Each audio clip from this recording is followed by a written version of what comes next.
والصلاة والسلام على رسول الله. اللهم علمنا ما ينفعنا وانفعنا بما علمتنا وزدنا علما وفقها في الدين يا رب العالمين.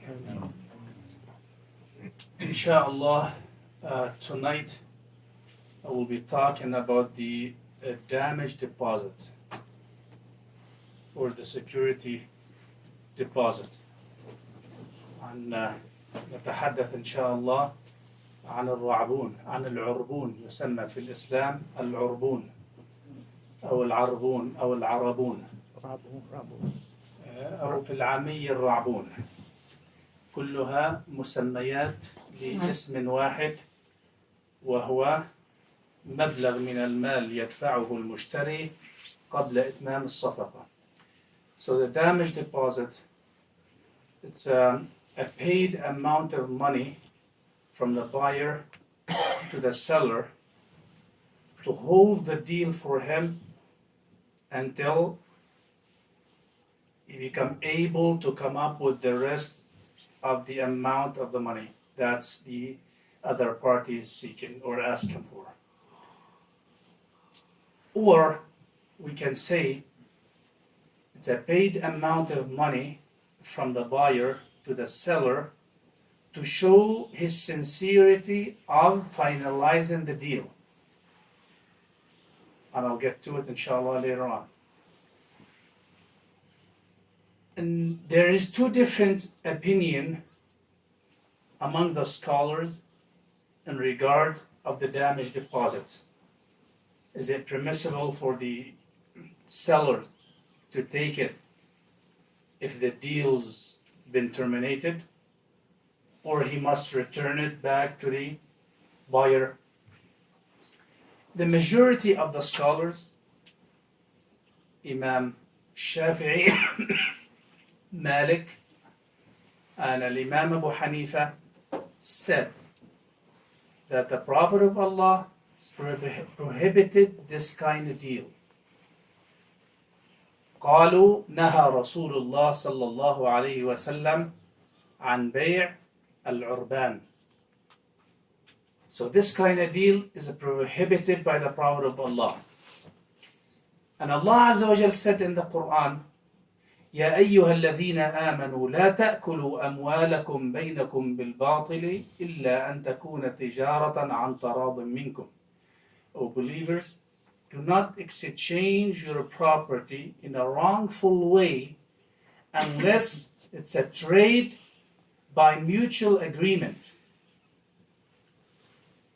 What we mean by the mutual agreement, usually in the Sharia, إخواننا ما في بالشريعة شيء إلا الهبة. الهبة بتعطي لواحد هبة بدون مقابل. كل شيء تدفع المصاري لازم تاخذ شيء مقابل.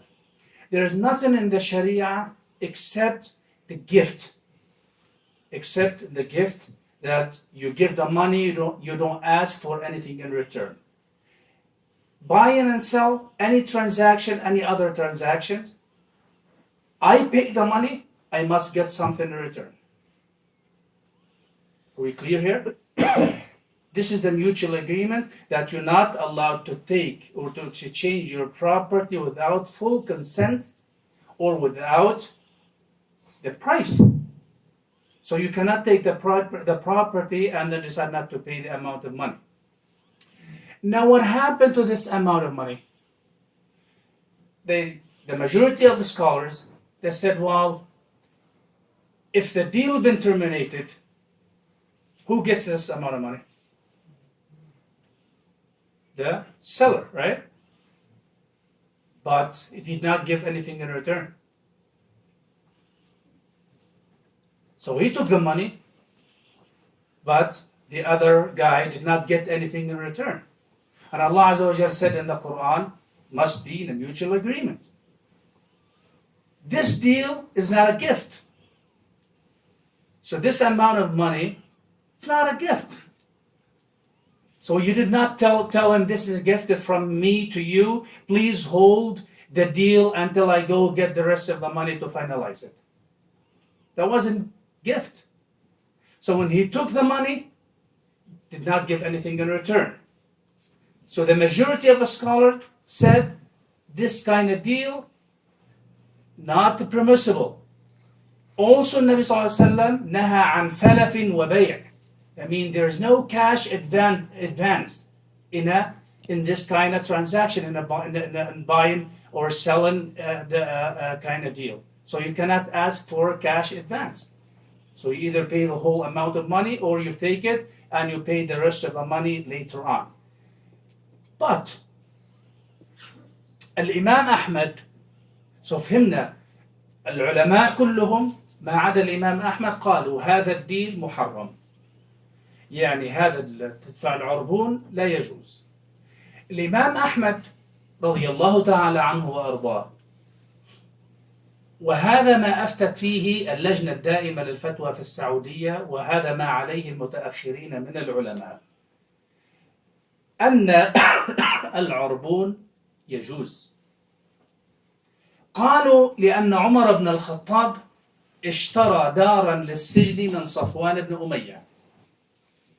اشترى دارا للسجن من صفوان بن أمية، وقال له يعني لو أكملنا، لو أخذت الدار فيكون هذا المبلغ 400 دينار من ضمن المبلغ المطلوب، ولو تراجعت عن شرائها فهي لك.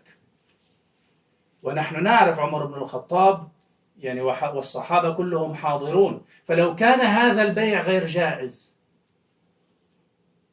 كيف تركوا الصحابة؟ فقال الإمام أحمد أما حديث أن نهى رسول الله صلى الله عليه وسلم عن بيع العربان هذا لا شيء، يعني ليس بحديث. So the Imam Ahmad, may Allah Azza wa Jal be pleased with him, his opinion was it is permissible to take the damage deposit and to deal with it. And the Lajna Da'ima, the later generation of the scholars, they accepted and they choose the opinion of Imam Ahmad for many reasons. They said Umar ibn al-Khattab bought a property from Safwan ibn Umayyah, and he paid 400 dinar as a security deposit. And the guy who was finalizing the deal told Safwan, if we finalize the deal, we consider the $400 a part of the amount that you're asking for. And if we, for some reason, we decide to stop, not to buy this land, you can take the 400 dinar. And we know that Umar ibn al-Khattab and the rest of the Sahaba, they will never accept anything against the ruling of the Sharia. And the Mufti and the Qadi of that time, at the time of Umar ibn al-Khattab, was Ali ibn Abi Talib. And was many of the Sahaba, they were alive at that time. And they knew about this kind of deal. None of them said this kind of deal is not permissible. You cannot make this kind of deal. But why do I say two different opinions? Always I say two different opinions.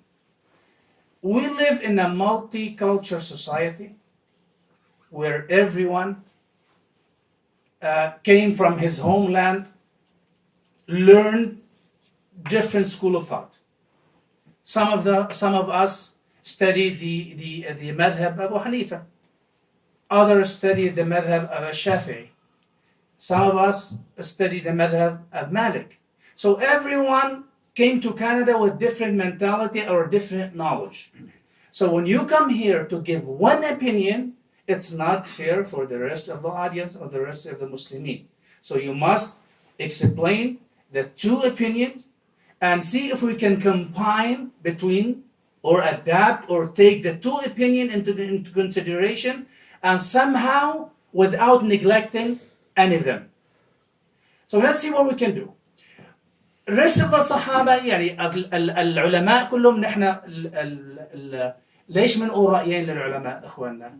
لأنه كل واحد إجا منا من بلد، كل واحد منا تعلم شكل، فنحن لازم نبين للجميع رأي العلماء وسي كيف فينا نطلع برأي واحد، يعني بيكون بشكل إنه ما نترك رأي العلماء. Let's see the damage deposit. that's study more about the damage deposit or the security deposit, not the damage deposit, the security deposit that you are using or paying in finalizing the deal. There's two different security deposit that you can deal with. If the product that you are seeking available, it means you want to buy a car. The car is available. Couch, microwave, anything available. So you told them, you know what? Here's the $20. Please hold it until I go back home, prepare the rest of the amount, and I'll come back to you. Now, as a Muslim, you're supposed to earn your money in a halal way and try to get rid of the least amount of error. Get rid of it. Don't accept it. And we know the sister of Bishr al-Hafi, one of the tabi'een, his sister, she was a tailor.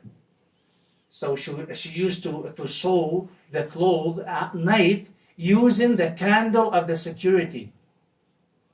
So the security guard will be guarding the town. So she'll go behind the wall and sew her what she's trying to repair using the light of the candle of the security. So she came to the Imam Ahmad asking him, is it permissible for me to use his light without his consent? قال لها من أنت? Who are you? قالت أنا أخت بشر الحافي. قال كنت أعرف أنه لا يسأل هذا السؤال إلا من هو من سلالة بشر الحافي.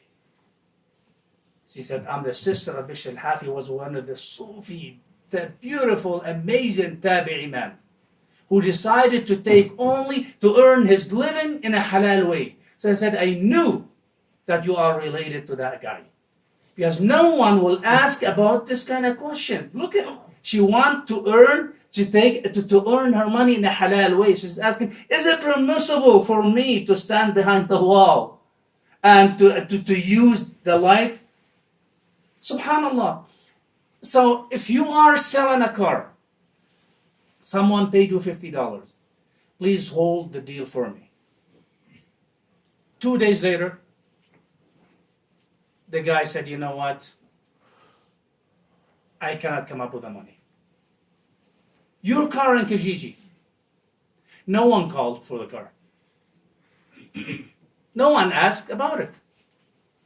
So you did not get harmed by breaking the deal. You didn't get affected by breaking the deal. So the car is still on the market. No one asked about it. So if that guy said, well, I cannot come up with the money. اسمعوا النبي صلى الله عليه وسلم شو بيقول يا اخوانا. من أقال نادما بيعته أقال الله عثرته يوم القيامة. من أقال نادما بيعته أقال الله عثرته يوم القيامة. One who relieved the one who changed his mind about buying a property for a reason or another. So you relieved him out of that deal. Allah Azza wa Jal will relieve you of your pain at the day of judgment. So you're not losing. So no one called for the car. You didn't get affected by breaking that deal. So what do? Return that damage deposit or the security deposit. Give it back to him. Now the second type of damage deposit or security deposit, you mix in between them, the security deposit, if the product not available, means I came to you, you are a tailor. So I told I need you to sew a pants for me. So you have the right to ask me, you know what, I need half of the price, at least half of the amount, and then I can sew you that pants. Because if you didn't take that half of the amount, and for some reason you bought the material, you spent time, to fix that pants, and then I changed my mind. And what happened to the seller? He lost. So if the product is not available, you have the right, if you got affected by breaking the deal, you have the right to take that security deposit. It's permissible for you to take it. Why? As a compensation for what you lost. You lost time and money. You are importing product from overseas. And now, especially the Lebanese, they import oil from there. So you cannot come ask me for half of the price, or you have the right to ask me for half of the price as a security deposit, and then you can import me the oil from Lebanon. Because if I import that oil from there, and then somehow you change your mind now, or when the product arrived, then what? البضاعة مفهومي بالإنجليزي حاجة مفهومي؟ يعني البضاعة إذا موجودة يا أخي موجودة وأنت ما تأثرت من هذا الديل اللي راح رد المصريات. لو البضاعة مش موجودة حدا أنت أنا وصيتك عشان رحت اشتريت لي إياه بس اشتريت لي إياه أنت قلت لك ما عجبك إياه. طيب ما أنا تأثرت دفعت. For this kind of reason, for this type of reason, we find that the later generation of the scholar, they said, well, there is a need and necessary to make this kind of deal and to deal with the security deposit. Especially because the way how people are dealing nowadays, importing, exporting. So you need to make this type of transaction. So you cannot go buy the product, prepare it, and import it to the guy, and then he changes his mind. So it is permissible to take the damage deposit if you are affected by breaking the deal. Is the message clear? That takes us back to lesson number 1. It says that you can't sell anything. We did not sell. The deal is not finalized here. Here we're not selling what we don't have. I'm taking we call this بيع المواعدة. It's a promise of making a deal. So give me that money, then I can get you. And when that product arrives, then we finalize the deal, and then we consider this amount part of the oil. If I fail to bring it, then you get your money. There is no deal here. There is no the deal where I take the full amount while I don't have the product. This is permissible, and this is wrongful. So I cannot ask you for a full amount, for the full price, while I don't have the product. But I can ask for a part of it to test your sincerity, that you are sincere. You have sincerity that you want to make the deal. Wallahu ta'ala a'lam. Go ahead. In Eid Day, the farmer asked for $100, half of the price of the sheep. Sheep is already there. Mm-hmm. But how about if people come and ask, it's already sold? Then he end up not showing up. Exactly. So he got hurt by this kind of deal because he missed the opportunity of selling it. So you have the right to take the security deposit. You have a car in Kijiji. I paid you $20. Told me I'll come back tomorrow. Many guys called for the car. He said, well, the car been sold. And then I called and I said, you know what? No, I changed my mind. He won't get the damage deposit. He won't get it. The security deposit. Only you have to determine did you get hurt by breaking the deal or you didn't. It has to be a win-win deal. Yes. You got hurt financially, then it's permissible for you. So this way we can take both opinion of the scholar, wallahu ta'ala a'lam, without neglecting any of them. Wallahu ta'ala. طيب إذا واحد عنده مشتري بيت وخالص حقه وبده يشتري ثاني بيت بده يدفع نص حقه هل حرام أم حرام. The interest haram. Is buying second property through the bank, the completely it's haram. If you don't have the full amount, you cannot deal with it. Wallahu ta'ala.